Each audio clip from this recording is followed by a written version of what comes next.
Hello friends, आज हम बात करेंगे 15 जून की करंट अफेयर्स की और सबसे इम्पॉर्टेंट क्वेश्चन जो हमें लगते हैं हर फील्ड से उसके बारे में बात करेंगे। साथ ही साथ मैं आपको इम्पॉर्टेंट जो है डिटेल्स बताऊंगा। साथ ही साथ क्या अल्टरनेटिव क्वेश्चंस बन सकते हैं उन पर भी हम बात करेंगे। तो चलिए स्टार्ट करते हैं। In June 2020, the Ministry of Petroleum and Natural Gas has constituted a three-member high-level committee. Who among the following is are the members of the committee? अब देखिए, जो ऑयल इंडिया लिमिटेड का गैस वेल है असम में बागजन में, उसमें जब से ब्लो आउट इंसिडेंट हुआ है काफ़ी बात चल रही, कैसे हुआ, क्या रीजंस थे उसके। तो अब जो है मिनिस्ट्री ने ऑफिशियल एक्शन लेते हुए 3 मेंबर की जो है हाई लेवल कमेटी कॉन्स्टिट्यूट की है, जो कि इंक्वायर करेगी क्या किस चीज़ ने उसको लीड किया, क्या हो सकते हैं सॉल्यूशंस। तो उसके मेंबर्स की अगर बात करें तो टी के सुरेन गुप्ता हैं, बी सी बोरा हैं, एस सी एल दास, तीनों ही उस कमेटी के मेंबर हैं। और 1 महीने के अंदर अंदर जो है कमेटी को रिपोर्ट अपनी सबमिट करनी है। The Odisha became the first state in the country to receive ISO certification for hostels meant for tribal students. In the first phase, hostels of which districts were taken up for assessment? काफ़ी important question है। उड़ीसा जो है पहला राज्य बन गया है देश में जिसको आईएसओ सर्टिफिकेशन मिला है ट्राइबल स्टूडेंट्स के हॉस्टल के लिए। अब देखिए, जो SC ST वेलफेयर डिपार्टमेंट है स्टेट का, उसने मिशन सुविद्या जो है उसके अंडर जो है ट्राइबल स्टूडेंट्स के लिए बढ़िया इंफ्रास्ट्रक्चर और अच्छी फैसिलिटी जो है प्रोवाइड करवाई है। और उसमें जो है पहला फेज़ जो है उसमें केओंझार और संबलपुर के ट्राइबल हॉस्टल्स को जो है असेस किया गया है। तो इसका आंसर है बोथ ए एंड बी। और आईएसओ सर्टिफिकेशन भी मिल गया है, तो एक काफ़ी बड़ा अचीवमेंट है। USCIRF's 2020 annual report recommended that the State Department designate 14 countries as CPCs and place how many countries on its special watch list? अब देखिए, US commission for international religious freedom की जो रिपोर्ट आती है हर साल, उसमें जो है इन्होंने जो है स्टेट डिपार्टमेंट को बोला है कि आप 14 कंट्रीज़ को CPC डेजिग्नेट करें, मतलब कंट्री ऑफ पर्टिकुलर कंसर्न्स, मतलब जहाँ पर रिलीजियस फ्रीडम को लेकर जो है काफ़ी वायलेशंस हुए हैं। इंडिया को भी जो है इन्होंने इंक्लूड किया है कि आप CPC का स्टेटस दें, ऐसा इन्होंने कहा है स्टेट डिपार्टमेंट को। क्योंकि इंडिया में जो जब NTCA जो राइट्स हो रहे थे, तो उस टाइम यूएस ने उसकी उस चीज़ को नोट किया था। इंडिया ने काफ़ी अपोजिशन भी दिखाया था कि आप इंटरनल मैटर्स में जो है इंटरफेयर ना करें। तो अब बात ये हो रही है कि स्पेशल वॉच लिस्ट में कितनी कंट्रीज़ को डेजिग्नेट किया जाए। तो 15 कंट्रीज़ को बोला है एनुअल रिपोर्ट ने कि आप इन्हें स्पेशल वॉच लिस्ट पर रखें। In the first lot, about 100 high-tech ventilators will be brought to India as a donation from which country? India ने जो है एकदम निस्वार्थ भावना के साथ बहुत सारी कंट्रीज़ की मदद की कोविड-19 पेंडेमिक में, चाहे वो हाइड्रोक्सीक्लोरोक्विन का एक्सपोर्ट हो या और भी कोई मास्क वगैरह जैसी भी सप्लाईज चाहिए थी। तो एज अ फेवर भी आप कह सकते हैं या फिर एज अ कोऑपरेशन मेजर जो है USA भी एज अ डोनेशन इंडिया को है 100 हाईटेक वेंटिलेटर्स दे रहा है। शिकागो में जो एक फर्म है उसके थ्रू ये आएंगे और एयर इंडिया की फ़्लाइट में इन्हें लाया जाएगा। जैसे जैसे केसेस बढ़ रहे हैं, इंटेंसिव केयर की ज़रूरत पड़ने वाली है पेशेंट्स को। CSIR has digitally launched a web based solution for the health care supply chain portal Aarogya Path. Where is the headquarter of CSIR? New Delhi में जो है council of scientific and industrial research का हेडक्वार्टर्स है। आरोग्य पथ की अगर हम बात करें तो एक health care supply chain portal है। अब देखिए, इन्फॉर्मेशन बहुत ज़रूरी होती है जब भी आप किसी क्राइसिस में जो है अगर आपको काम करना है, कितनी सप्लाईज अवेलेबल हैं ये कंज्यूमर्स को पता होना चाहिए, मैन्युफैक्चरर्स को पता होना चाहिए, सप्लायर्स को पता होना चाहिए, ताकि कितना हमें और बूस्टअप करना है प्रोडक्शन और कितना कंज्यूमर्स तक पहुंच रहा है, ये सारी चीज़ें ज़रूरी है। तो ये वेब बेस्ड सॉल्यूशन जो है आरोग्य पथ, ये एक तरीके से ट्रांसपेरेंसी लाएगा इन्फॉर्मेशन में, जो कि काफ़ी हेल्प करेगा। UP government has set a nodal agency Invest UP headed by UP CM.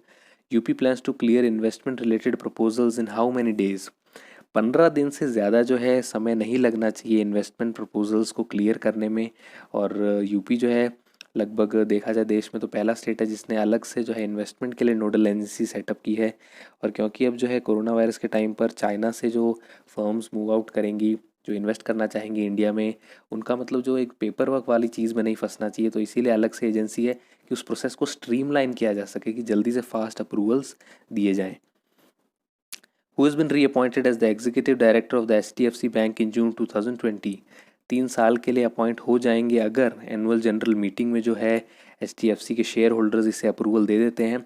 RBI ने तो अप्रूवल दे दिया है, खाइजाद बरूचा की हम बात कर रहे हैं। अब यही इंतज़ार है कि एनुअल जनरल मीटिंग में भी इनको अप्रूवल मिल जाए। The phase 2 and phase 3 of the Saurashtra Narmada Avtaran irrigation scheme to fill how many dams of Saurashtra with Narmada water will be completed by August 15 and March 2021 respectively. Phase 1 इसका पूरा हो चुका है, जिसमें कि 16 dam reservoirs जो हैं Narmada water से फिल किए जा चुके हैं। अब देखिए इसका फ़ायदा ये है, काफ़ी पैसा लगाया है गुजरात सरकार ने इसमें, और सौराष्ट्र रीजन के जो भी विलेजेस हैं, सिटीज़ हैं, उसमें ड्रिंकिंग वाटर और इरिगेशन फैसिलिटीज़ के लिए जो भी पानी की नीड्स हैं उसे पूरा करने के लिए ये जो है स्कीम जो है लॉन्च की गई है। 115 टोटल जो है रिजर्वॉयर्स फिल करने का एम है। In June 2020, Maharashtra has renamed its Environment Ministry as Environment and Climate Change Ministry. By whom is the department handled? Shiv Sena के जो एमएलए हैं आदित्य ठाकरे, वो इस डिपार्टमेंट को हैंडल करेंगे। और इंडिया में कुछ ही स्टेट्स हैं जिन्होंने क्लाइमेट चेंज पर एम्फेसिस देते हुए अलग से उनके लिए डिपार्टमेंट बनाया है, और महाराष्ट्र उनमें से एक है। और हाल ही में इसका नाम चेंज करना दिखाता है कि एक जो है कमिटमेंट है महाराष्ट्र सरकार का कि वो क्लाइमेट चेंज के लिए भी काम करना चाहते हैं। इंपॉर्टेंट क्वेश्चन है कहूँगा मैं। The government is preparing a list of migrant workers from across states to offer health insurance benefits under which scheme amid the coronavirus crisis. अब देखिए नेशनल हेल्थ अथॉरिटी जो है वो स्टेट गवर्नमेंट से coordinate कर रही है कि जो भी माइग्रेंट वर्कर्स वापस आए हैं उनको कैसे जो है प्रधानमंत्री आयुष्मान भारत जन आरोग्य योजना जो है उसके अंदर कवर किया जा सके। माइग्रेंट्स ने काफ़ी तकलीफ़ें उठाई और सरकार सोच रही है कि ये अच्छा मौका है कि सबको जो है मेडिकल जो इंश्योरेंस हम प्रोवाइड करवा सकते हैं, तो इसीलिए काम चल रहा है। और जो लिस्ट एक बार आ जाती है तो सरकार सबको इस स्कीम में इंक्लूड कर लेगी ताकि वो भी जो है एम्पेरेंट हॉस्पिटल से अपना ट्रीटमेंट ले सकें। On which day was green Mizoram day observed across the state in 2020? Green Mizoram day 11 जून को ऑब्जर्व किया गया, और मिजोरम की काफ़ी एक रिच जो कहते हैं बायोडाइवर्सिटी है और उसको प्रिजर्व करने के लिए और काफ़ी ट्री प्लांटेशन की जाती है इस दिन। और हर साल जो अलग अलग दिन होता है जून में, मतलब फर्स्ट या सेकेंड वीक में ऑब्जर्व किया जाता है। The third Indian ASEAN Youth Dialogue was held from June 8 to 10, 2020. Which of the following countries are among the members of ASEAN? Association of south east Asian Nations, India इसका member नहीं है पर strategic partnership है India के ASEAN के साथ। और ये जो यूथ डायलॉग हुआ इसमें जो है ऑनलाइन ये कंडक्ट किया गया। इसमें बात हुई कि कैसे कोविड-19 पेंडेमिक के बाद हम यूथ की जो एनर्जी है उसे चैनलाइज कर सकते हैं इफेक्टिव तरीक़ों से। और सिंगापुर इंडोनेशिया दोनों ही मेंबर हैं, तो बोथ CND इसका सही जवाब है। टोटल 10 मेंबर हैं इसमें। म्यांमार है, लाओस है, कंबोडिया है, थाईलैंड है, वियतनाम है, मलेशिया है, इंडोनेशिया है, सिंगापुर है, ब्रूनी है, फिलीपींस है। तो ये सारे 10 मेंबर्स जो हैं आसियान के हैं। और काफ़ी ज़रूरी रहता है, आसियान का फुल फॉर्म मैंने आपको बता दिया, association of south east Asian Nations. Headquarter इसका है जकार्ता इंडोनेशिया में। 10 मेंबर्स है, इंडिया मेंबर नहीं है, ये आपको याद रखना होगा। प्रैक्टिस क्वेश्चन जो है हमने इंक्लूड किया है कल के क्वेश्चंस के बेसिस पर कि what is the rank of the Indian football team according to the latest FIFA rankings. ये आपको बताना है। कमेंट बॉक्स में जो है आप अपना आंसर जो है लिख के भेज सकते हैं हमें। कल हमने बात की थी फीफा रैंकिंग्स की।